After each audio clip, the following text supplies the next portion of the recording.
Good evening. My name is Dr. Richard Curtis. I'm a professor of philosophy here in town, and I did my PhD with colleagues of Dr. Griffin in Claremont, California. Dr. Griffin is the author of 11 books questioning various aspects of the official 9/11 myth and has written or edited dozens of others in his long and distinguished career. Since 2004, Dr. Griffin has been known as the Dean of 9/11 Studies and the conscience of the 9/11 Truth Movement. He is a courageous and tenacious fighter for truth, justice, and reason. His talk tonight, 9/11, Why Do Bill Moyers and Robert Perry Believe in Miracles? Please welcome me now, welcoming back to Seattle, Dr. David Ray Griffin.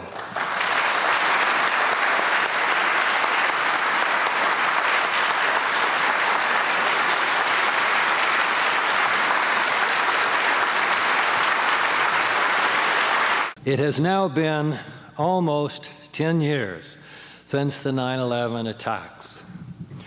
A few people from the beginning started saying that the official account of the attacks, according to which they were carried out by foreign Muslims in other countries, was false, and that 9/11 was an inside job carried out by people and agencies in our own government. An emerging movement to make this case came to be called the 9/11 Truth Movement.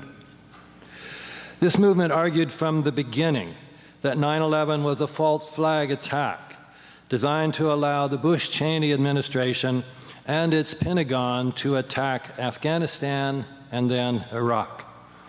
But most of the traditional anti-war journalists, such as Noam Chomsky, George Monbiot, Norman Solomon, and Matt Taibbi, along with the writers at Counterpunch, In These Times, The Nation, Mother Jones, The Progressive, and Democracy Now!, did not endorse the 9/11 Truth Movement. Most of them, in fact, attacked it. In the first years, to be sure, we did not have a very impressive membership, as our movement had few professionals in the relevant disciplines, such as physics, architecture, and engineering. But in 2005, physics professor Stephen Jones started explaining why the World Trade Center buildings could not have come down without explosives. Due to some books and coverage by C-SPAN, professional organizations began to form, including Architects and Engineers for 9/11 Truth.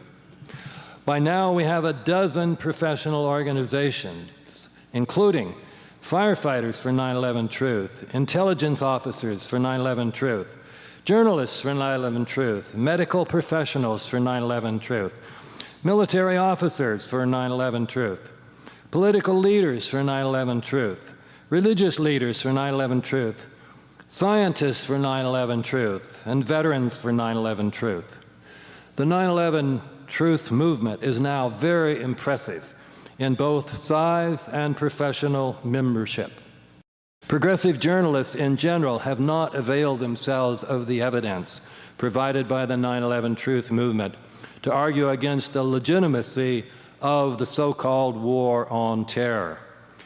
If any major journalist could have been expected to do so, it would have been Bill Moyers.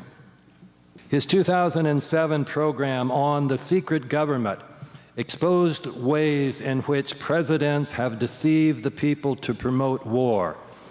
And another 2007 program, Buying the War, showed that the media, instead of exposing truths that could have prevented the war in Iraq, served as cheerleaders. However, while driving home the fact that the media failed to expose Saddam Hussein's lack of weapons of mass destruction, Moyers failed to expose Osama bin Laden's lack of responsibility for the 9/11 attacks. And then in 2011, he attacked the 9/11 Truth Movement. After criticizing Rush Limbaugh and Fox News for providing disinformation that undermines the truth needed for democratic self-government, Moyers added, "Disinformation is not unique to the right. Like other journalists, I have been the object of malevolent assaults from the 9/11 truthers for not reporting their airtight case, proving that the Bush administration conspired to bring about the attacks on the World Trade Center. In speaking about this airtight case, Moyers was, of course, using sarcasm, considering this case anything but airtight. In fact, he said that the truthers, having no real evidence, simply cherry-picked a few supposed anomalies to build an inside job storyline. In criticizing this case, Moyers was paraphrasing independent journalist Robert Perry, who said, lacking any real evidence, the truthers have built their case on alleged anomalies in the collapse of the buildings. In drawing on Perry, Moyers appealed to one of the best of the independent journalists. Given Perry's commitment to truthful journalism, combined with his awareness that the October surprise became relegated to the status of bogus conspiracy theory only because of lying politicians and careless and dishonest journalists, we would have expected him to engage in meticulous reporting about the 9/11 truth movement's descent from the official story about the 9/11 attacks. We would have expected him to be suspicious of the official account because it was provided by the Bush-Cheney administration, which is now known to have lied about Iraq. And we would have expected Perry to be even more suspicious about the official story of 9/11 because the chief of the lying politicians in the October surprise case, Lee Hamilton, served as the Democratic co-chair of the 9/11 Commission. Moreover, Perry could have learned in a book on the commission by New York Times writer Philip Sheenan that Hamilton's duplicitous ways continued in his new role. Hamilton, together with Republican co-chair Thomas Kean, appointed Philip Zelikow to be the commission's executive director, even though Zelikow was essentially a member of the Bush White House. Hamilton also, with Kean, concealed from the staff the fact that Zelikow had written a detailed outline of the commission's final report, complete with chapter headings, subheadings, and sub-subheadings, before the staff even had its first meeting. For all of these reasons, we would have expected Perry, as well as Moyers, to have done good reporting about the 9/11 attacks. They instead used bad reporting to attack the 9/11 truth movement's claims that 9/11 was an inside job. Both Moyers and Perry, as we saw earlier, said that the truthers had rejected the official account of 9/11 on the basis of alleged or supposed anomalies. Anomalies, coming from the word nomos, refers to occurrences that are exceptions to the norms, rules, or regularities. In saying that the 9/11 truth movement speaks of supposed or alleged anomalies in the collapse of the World Trade Center, Moyers and Perry were saying that the official account, according to which the buildings were brought down by the airliners and the resulting fires, contained no real anomalies, no exceptions to the regularities of physics and chemistry, no miracles. In truth, the official account of the destruction of the World Trade Center contains many anomalies, and some of them are so obviously and violently contrary to the laws of science that they must be called miracles. Insofar as Moyers and Perry endorse the official account of the destruction of the World Trade Center, they accept all of these miracles. I will point out 6 of them. First, when people talk about the World Trade Center, they usually have in mind the Twin Towers. But a third building came down that day, a 47-story building 2 blocks from the Twin Towers, World Trade Center 7, which came down at 5:21 in the afternoon. Many people have not even known that Building 7 came down because it was seldom, if ever, shown on television after that first day. And it was not even mentioned in the 9/11 Commission's report. Why this silence? On the one hand, scientists working for the government needed to say, in accord with the claim that the 9/11 attacks were engineered by al-Qaeda terrorists, that the World Trade Center was not destroyed by explosives, but was entirely destroyed by the airliner crashes and the resulting fires. On the one hand, it was hard for the government scientists to give this explanation for Building 7 because it was not hit by a plane. It seemed that the building must have been brought down by fire alone. But fire had never brought down a building of this type. New York Times reporter James Glantz, calling the collapse of Building 7 a mystery, said, "Experts said no building like it, a modern steel reinforced high-rise, had ever collapsed because of an uncontrolled fire." Worse yet for the official account, the fact that Building 7 was not hit by a plane meant that there was no jet fuel to ignite big fires throughout the building. There were not many fires, and what they were not very big. Trying to make Building 7 seem similar to the Twin Towers, defenders of the official account suggested that flaming debris from the collapse of the North Tower ignited diesel fuel stored in the building, turning Building 7 into a towering inferno so hot that its steel beams and columns were weakened. FEMA, which wrote the first official report about the World Trade Center, called this its best hypothesis. But, FEMA added, this hypothesis had only a low probability of occurrence, which of course is scientific speak for there's no way that could have happened. Popular Mechanics, nevertheless, promoted this hypothesis, telling its readers that the official report by NIST, the National Institute of Standards and Technology, would say that Building 7's diesel fuel had fed the fires for up to 7 hours.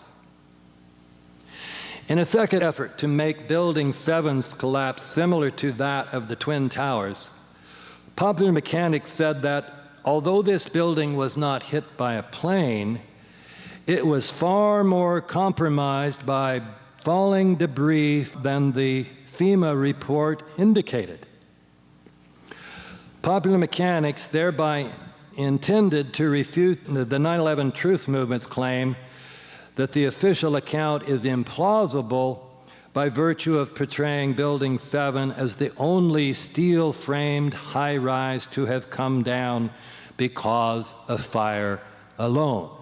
So they were saying it wasn't just from fire alone, it was from this enormous destruction of much of the building. However, when NIST finally released its Building 7 report in 2008, it had rejected Popular Mechanics' twofold explanation in terms of diesel fuel and structural damage. NIST said fuel oil fires did not play a role in the collapse of World Trade Center 7. NIST also said, other than initiating the fires in World Trade Center 7, the damage from the debris from the North Tower had little effect. Building 7, said NIST reports, was the first known instance of fire causing the total collapse of a tall building. NIST thereby said exactly what Popular Mechanics had assured its readers NIST would not say. Therefore, if World Trade Center 7 was brought down by fire without the aid of explosives, this was definitely an anomaly. If Moyers and Perry endorsed the official view of this building, do they not thereby endorse a miracle? I turn now to a second anomaly, which even more clearly violates laws of science.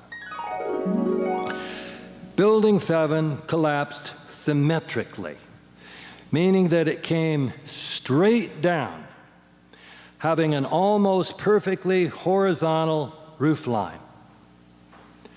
In order for this symmetrical collapse to occur, all 82 of the steel columns supporting the building had to fail simultaneously.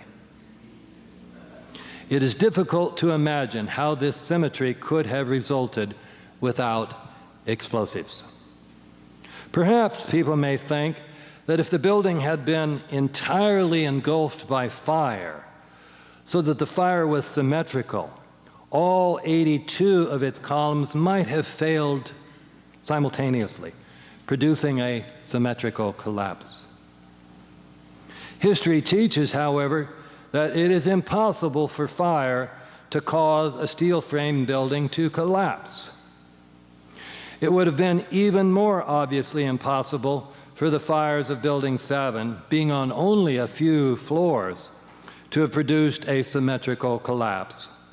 To believe these asymmetrical fires produced a symmetrical collapse would be to believe in a miracle. The fire also could not explain the sudden onset of Building 7's collapse. Even if we believe that the fire could have caused the steel to lose its strength, the fire would have weakened the steel gradually, causing it to start sagging. But they did not. One moment the building was perfectly immobile. The next moment, as videos show, it was coming down at full speed. As Australian scientist Frank Legge has observed, there is no sign of a slow start that would be expected if collapse was caused by the gradual softening of the steel. These two characteristics of Building 7's collapse, the symmetrical pattern and the sudden onset, are characteristics of a controlled implosion, in which incendiaries and explosives are used to slice the building's steel support columns so as to cause the building to come straight down. The reason to implode a building, rather than simply causing it to fall over sideways, is to avoid damaging nearby buildings. Engineering an implosion, in the words of a controlled demolition website, is by far the trickiest type of explosive project, which only a handful of blasting companies in the world possess enough experience to perform. Marc Loiseau, the president of Controlled Demolition Incorporated, has explained why. To bring a building down so no other structure is harmed, the demolition must be completely planned using the right explosive and the right pattern of laying the charges. If Moyers and Perry hold that Building 7 came down without the aid of explosives, then they are stuck with the conclusion that scattered fires in this building produced a collapse that perfectly imitated the kind of controlled implosion that could be performed by only a few companies in the world. They are stuck, in other words, with a miracle. 3. A third feature of Building 7's collapse would need to be classified as a miracle if we accept the view that the building was brought down by fire. This is the fact that the building came down in absolute free fall for over 2 seconds. Although the 9/11 truth movement has long been pointing out that this building descended at the same rate as a free-falling object, at least virtually so. NIST had long denied this. As late as August 2008, when NIST issued its report on Building 7 in the form of a draft for public comment, it claimed that the time it took for the floors to come down was approximately 40% longer than the computed free fall time. This, NIST added, was consistent with physical principles, meaning consistent with the laws of physics. As this statement implied, any assertion that the building did come down in free fall would not be consistent with basic laws of physics, assuming, of course, that explosives were not used. Shyam Sunder, who was in charge of NIST's World Trade Center reports, explained why. The fact that Building 7 came down much slower than free fall, Sunder said, is not at all unusual because there was structural resistance that was provided, and you had a sequence of structural failures that had to take place. Everything was not instantaneous. However, Sunder's claim was challenged by physicist David Chandler. Sunder's 40% longer claim, Chandler said, contradicted a publicly visible, easily measurable quantity. Chandler then provided a video on the internet showing that by measuring this publicly visible quantity, anyone understanding elementary physics could see that for about 2.5 seconds, the acceleration of the building is indistinguishable from free fall. Given NIST's usual behavior, we might have expected it simply to ignore Chandler's challenge. But in his final report, NIST admitted free fall, dividing the building's descent into 3 stages. NIST described the second phase as a free fall descent over approximately 8 stories at gravitational acceleration for approximately 2.25 seconds, 2.25 seconds. NIST thereby accepted Chandler's position, except for stating that the time in which the building was in free fall was only 2.25 rather than 2.5, rather than 2.25 rather than 2.5 seconds. Trivial difference. NIST thereby affirmed, without explicitly admitting it, that if no explosives were used, the descent of Building 7 was inconsistent with the principles of physics. Chandler explained why, saying, Free fall can only be achieved if there is zero resistance to the motion. The top floor of Building 7 would have encountered tremendous resistance from the steel structure of the lower 46 floors, unless that structure had been removed by explosives.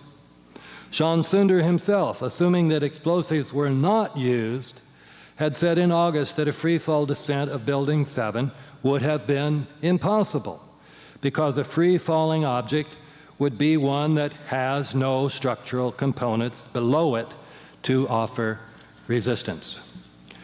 But in November, NIST stated in its final report exactly what Sunder had explained to be impossible. While continuing to insist that no explosives were used, NIST now stated that Building 7 came down in free fall for over 2 seconds. And in making that change, NIST no longer used the language, and this is consistent with physical principles. That phrase they had used repeatedly in the preliminary report, they canceled every one of those. So they didn't explicitly assert that what they were saying was consistent with physics. So they implicitly admitted that what they're now saying is inconsistent, that free fall without explosives is inconsistent with physics. So therefore, NIST implicitly declared that a miracle had happened. 4, miracles are also implied by the official account of the destruction of the Twin Towers. According to this account, they came down because of 3 and only 3 causes: the airplane impacts, which caused structural damage, the ensuing fires, which were initially fed and spread by jet fuel, and gravity. One of the miracles implicit in this account is that although each building had 287 steel support columns, 240 perimeter columns, and 47 massive core columns, and although explosives were not used to remove these columns, each building came down, as NIST put it, essentially in free fall. NIST tried to explain this by saying that each airliner took out several perimeter and core columns at its area of impact and also created huge fires, which began weakening the steel.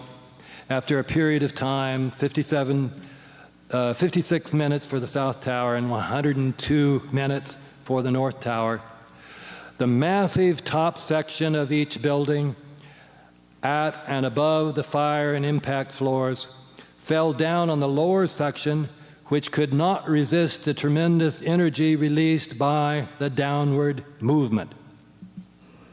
So you had the plane going in, knocking out a hole in the building. And so then you divide the building into the top part and the lower part. And the argument was then that pretty soon the top part fell down on the lower part, and that's what caused the whole building to collapse. The lower section, NIST claimed, was unable to stop or even slow the falling mass. I've sometimes used the analogy, you're driving down the freeway in your little sports car, and you didn't notice there's a semi stopped in the freeway ahead of you. And so going at 80 miles an hour, you run into the back of the semi. Well, of course you know what would happen. You start pushing the semi down the freeway at 80 miles an hour. That's exactly what they're arguing happened here. This theory, as Jim Hoffman has said, requires us to believe that the massive steel frames of the lower structure of the towers provided no more resistance to falling rubble than would air. A letter to NIST by scientists stated, basic principles of engineering would dictate, for example, the conservation of momentum principle, would dictate that the undamaged steel structure below the collapse initiation zone would, at the very least, resist and slow the downward movement of the stories above. I mean, this is basic, this is 6th grade physics. This is Isaac Newton. You know, this is nothing fancy. There is indeed a good chance, they continued, that the structural strength of the steelwork below would arrest, that is, stop, the downward movement of the stories above altogether. In claiming, therefore, that each of the Twin Towers came down essentially in free fall without the aid of explosives, NIST implied enormous violations of the conservation of momentum. The descent of each of the Twin Towers in close to free fall was, therefore, a miracle. 5. Each of the twin towers produced still another miracle. The collapse of each tower began with a massive explosion near the top, during which huge sections of perimeter columns were ejected out 500 to 600 feet.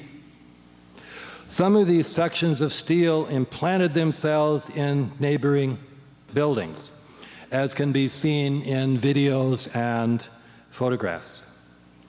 Enormous force would have been needed to eject huge sections of steel that far out. What could have produced this force? According to NIST, as we have seen, there were only 3 causal factors: the airplane impacts, the fires, and gravity. The airplane impacts could not have produced the ejections because those impacts had occurred an hour or more earlier. The horizontal ejections could not have been produced by gravity because gravity pulls things straight down. So the ejections must have been produced by fire. And certainly, fire could produce horizontal ejections by causing jet fuel to explode. But the jet fuel, as NIST itself pointed out, had burned up within a few minutes. So what could have happened an hour or more later? Explosives, such as RDX or nanothermite, could explain these horizontal ejections. According to NIST, however, explosives did not contribute to the destruction of the Twin Towers. These horizontal ejections, therefore, must be regarded as constituting yet another miracle. 6. Moyers and Perry probably did not think of the fires in the World Trade Center as having miraculous powers. But NIST's account implies they did. 3 professors from Worcester Polytechnic Institute issued a report about a piece of steel recovered from Building 7 debris, stating that it had undergone intergranular melting. An expanded version of this report, which contained a description of a similarly eroded piece of steel from one of the Twin Towers, was included as an appendix to the first official report on the destruction of the World Trade Center, which was issued by FEMA in 2002. A New York Times story noting that parts of those pieces of steel had melted away, even though no fire in any of the buildings was believed to be hot enough to melt steel outright. This story said that these discoveries constituted perhaps the greatest mystery uncovered in the investigation. An article in Worcester's magazine entitled "The Deep Mystery of Melted Steel" said, "Steel, which has a melting point of 2,800 degrees Fahrenheit, may weaken and bend, but does not melt during an ordinary office fire. Yet, a 1-inch column was reduced to 1/2-inch thickness. Its edges, which are curled up like a paper scroll, have been thinned to almost razor sharpness. Gaping holes, some larger than a silver dollar, let light shine through a formerly solid steel flange. This Swiss cheese appearance shocked all of the fire-wise professors who expected to see distortion and bending, but not holes. One of these professors said that the steel appeared to have been partly evaporated in extraordinarily high temperatures. That the steel had actually evaporated, not merely melted, was also reported by a University of California professor.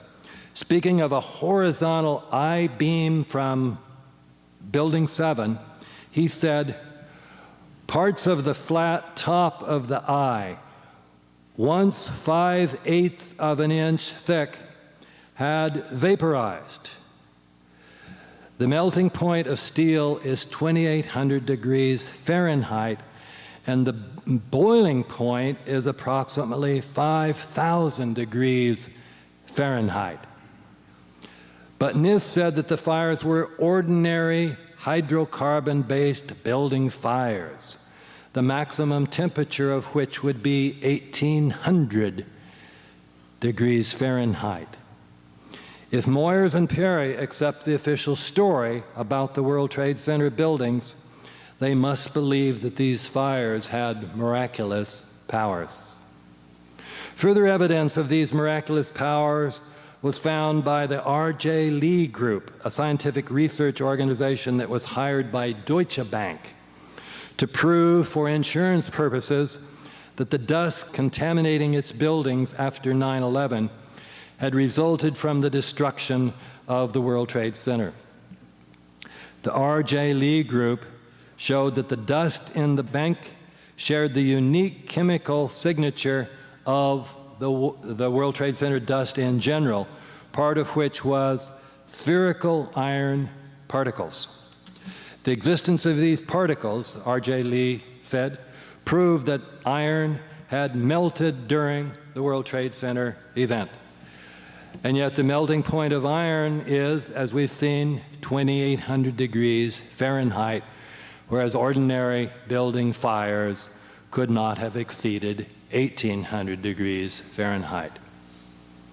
The U.S. Geological Survey, so here we have a government agency, made an even more astounding discovery that molybdenum, the melting point of which is 4,753 degrees Fahrenheit, had also melted.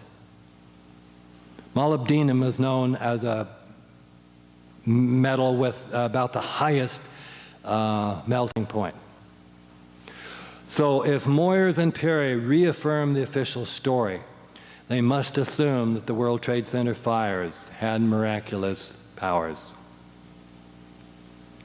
Moyers and Perry have not, of course, explicitly endorsed miracles. In fact, they would surely deny that the destruction of the World Trade Center involved any miracles. But insofar as they accept the official account, their views of the six phenomena I have discussed violate principles of physics. So these phenomena would have to be classified as miracles. Why would Moyers and Perry accept the official account, even though it implies miracles? One answer might be that they, like many other journalists, have accepted the official view out of fear for their reputations. But Moyers and Perry have repeatedly shown that they have the courage to stand up for truth as they see it, regardless of the consequences. And that's the point of a large part of the point of the stories I was telling you about them.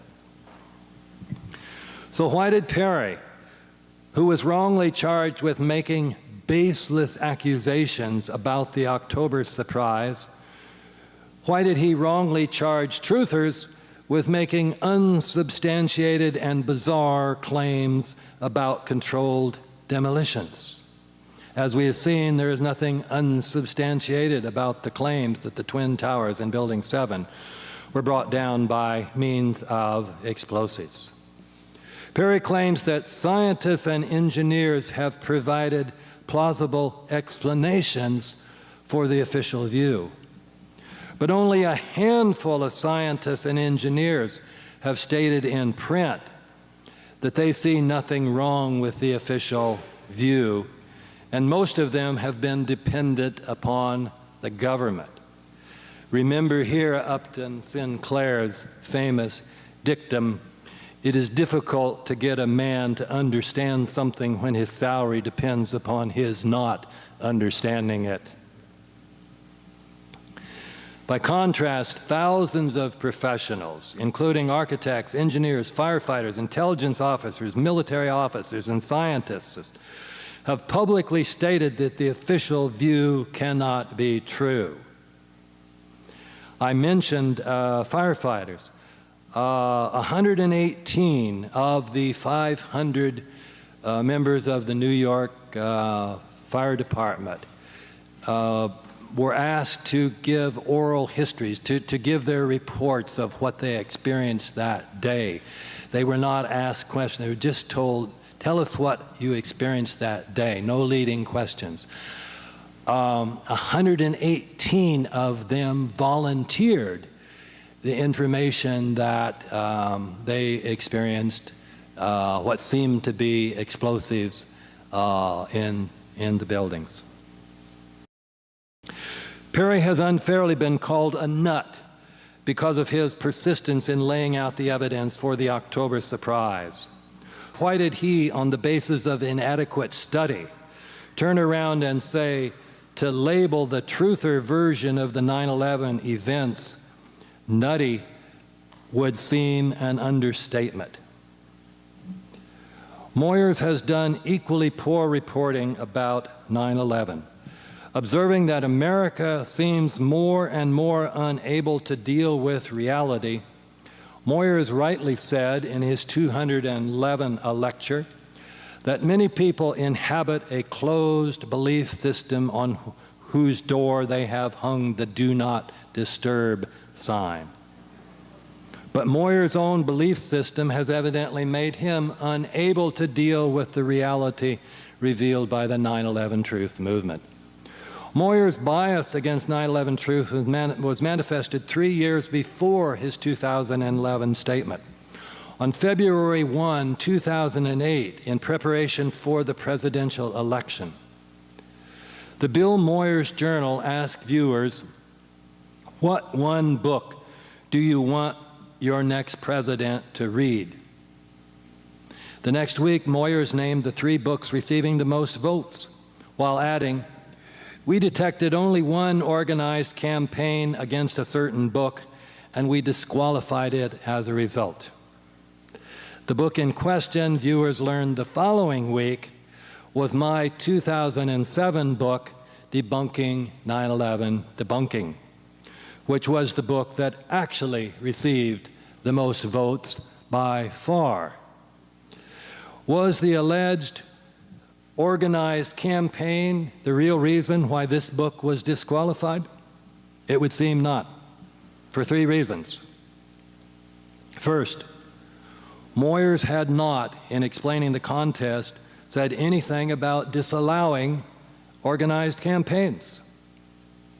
In the second place, the so-called organized campaign consisted entirely of one person writing a statement on 9/11 Blogger saying that he suspected most members of the 9/11 Truth movement would be recommending one of Griffin's books. He suggested that they agree on one of them, and he suggested the most recent book, Debunking 9/11 Debunking. I myself played no role in this campaign. Indeed, I did not even know about the contest until it was long over. In the third place, one of the book authors, Kim Michaels, organized a campaign on behalf of his own book, The Art of Non-War. On his website, he wrote, "Bill Moyers is asking viewers to recommend the one book that the next president of the United States should take to the White House. If you feel so inclined, please recommend The Art of Non-War." As a result, Michael's book came in 3rd in the voting, a fact that was used by the publisher to promote the book. However, the Bill Moyers Journal did not eliminate Michael's book from the competition in spite of his self-organized campaign.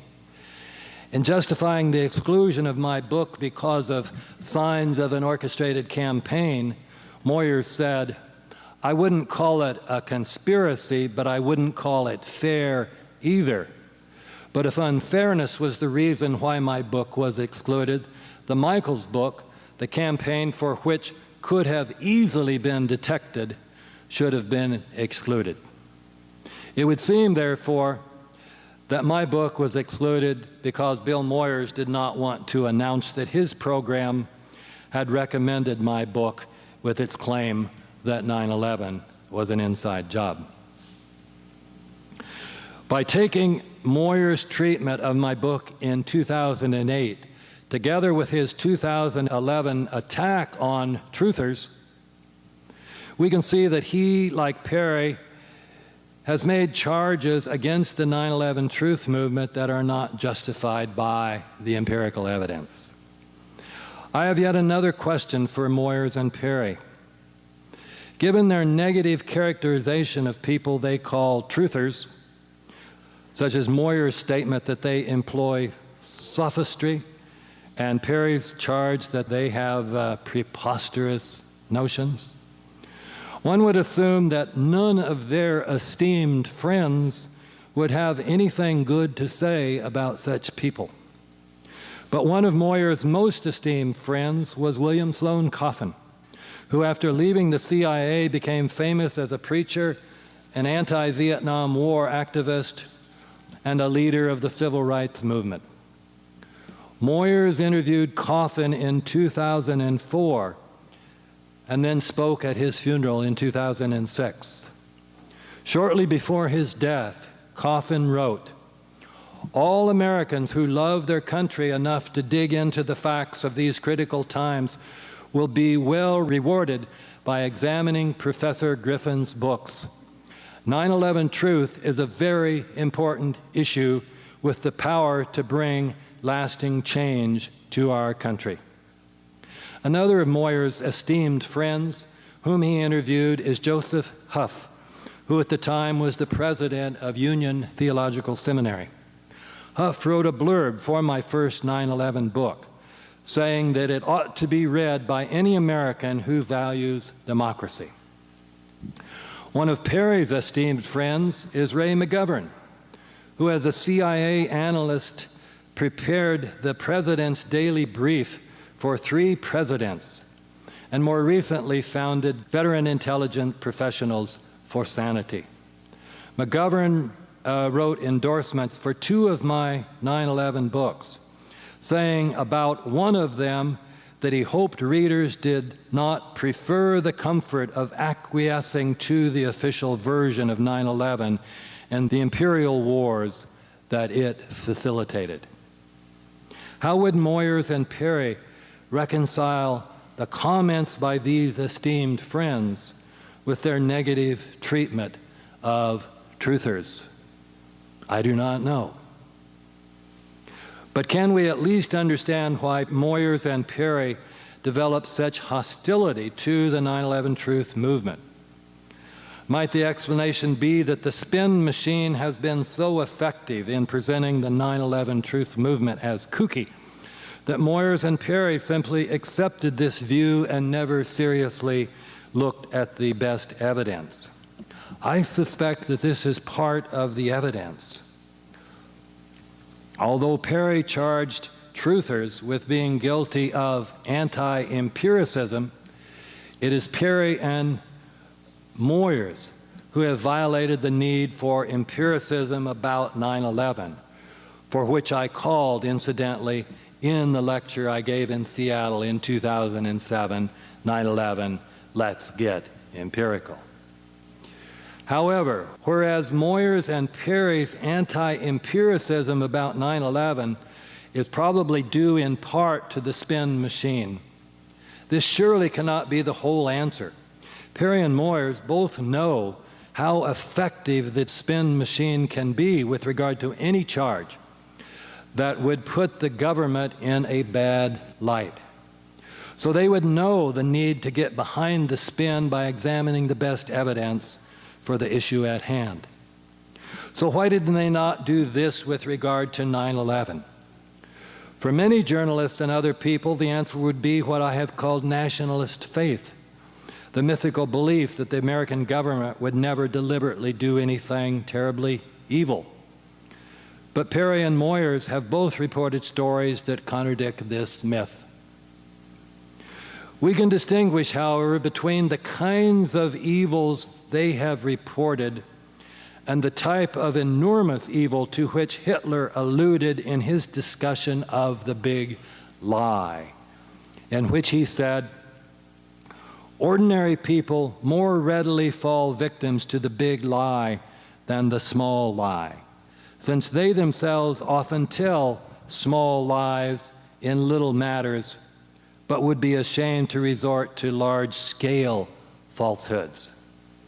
It would never come into their heads to fabricate colossal untruths, and they would not believe that others would have the impudence to distort the truth so infamously."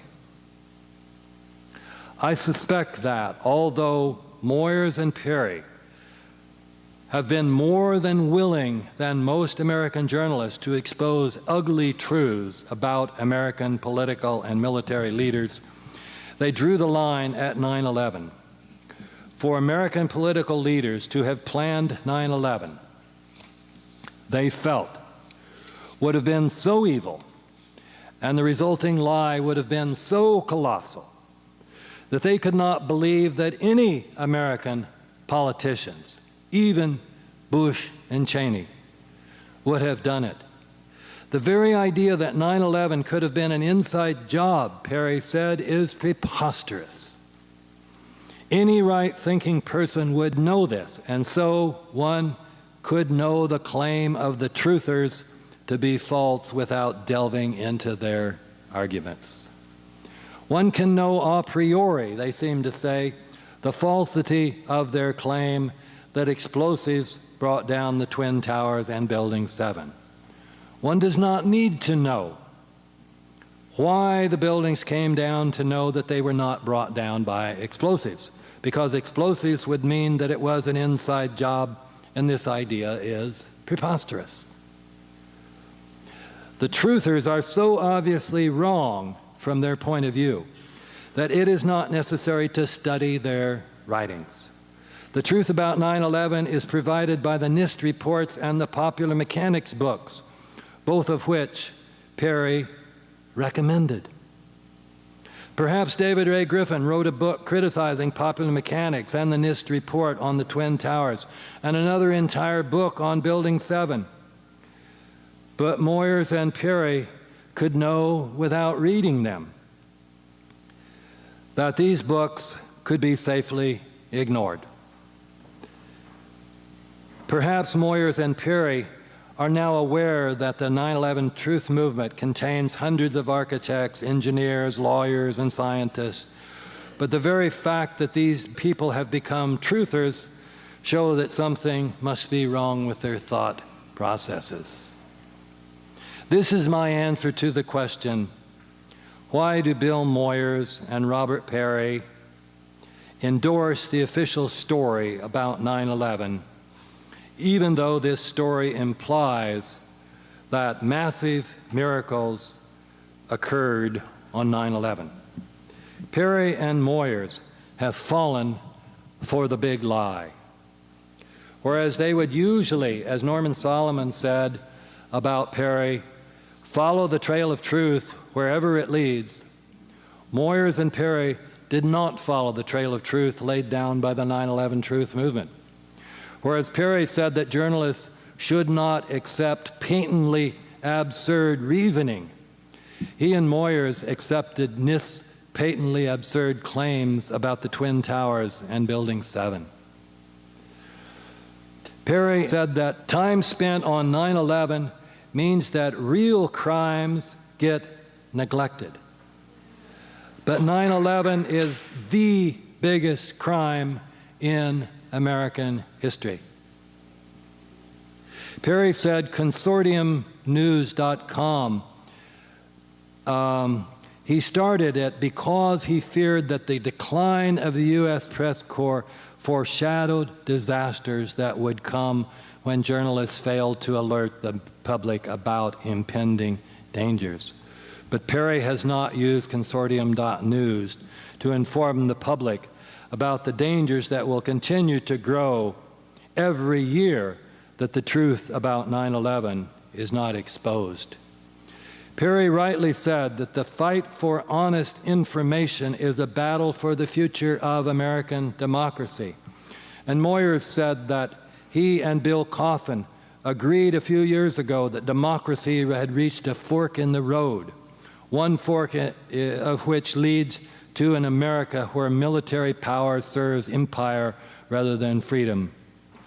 But nothing has promoted American imperialism and distorted American democracy more than the big lie about 9/11. An example of this big lie at work, I have suggested, is that even Bill Moyers and Robert Perry, two of our best journalists, fell for it. One of the next steps for the 9/11 truth movement, I propose, is to focus on the relatively small number of journalists who are both in this country, who are both honest and courageous, trying to help them, starting with Moyers and Perry themselves, to see that the 9/11 big lie is indeed a lie. Thank you very much.